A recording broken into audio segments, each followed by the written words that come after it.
Hi, Nick. Praise the Lord.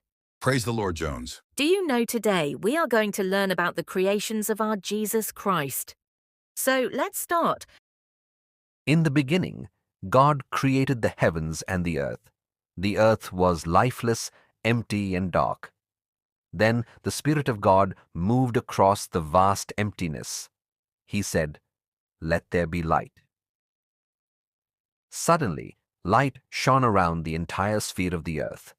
God looked at the light and said, "That's good." He then divided the light from the darkness. He looked at the light and said, "I'll call you day." Turning to the darkness, he said, "And I'll call you night."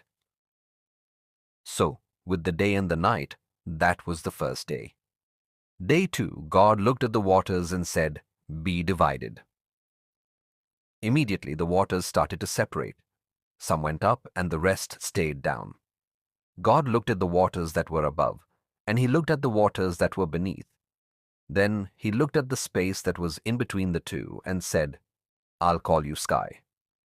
Day 3. On the third day, God focused on the waters that were below the sky. He said, "Be gathered together into seas, rivers, and lakes. Let dry land appear." Suddenly, land rose up from the waters. Rivers flowed off the land, separating the hills and causing valleys. Lakes and seas were everywhere. God looked at the dry land, and he looked at the seas and said, "That's good." Then he said to the land, "Bring forth vegetation. Let there be grasses, vegetables, herbs, and trees. All of them will have seeds, so that life may continue on." Immediately, plants started growing across the entire earth. There were grasses, flowers, and vegetables. Day 4. On the fourth day, God looked into the heavens and said, "Let there be lights, a greater light to rule over the day, and a lesser light to dominate the night. They'll divide the day and the night, and be for signs and seasons, days and years." Immediately the sun started moving across the sky, giving light and warmth to the earth. The moon and stars filled the night with splendor and brilliance. God looked at the sun, the moon, and the stars and said, "That's good." Day 5. On the fifth day, God looked at the sky and the waters that were below it.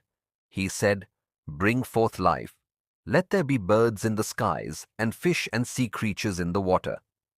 Immediately, sea creatures started moving. God looked at the sea creatures, the fish and birds. He said, "That's good." He blessed them and told them to multiply and fill the seas and sky. Day 6.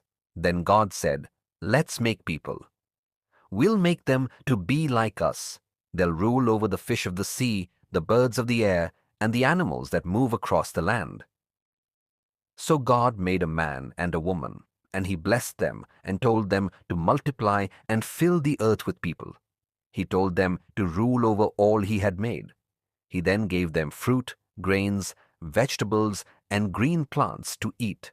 Then God looked at all he had made, and he said, "It is all very, very good."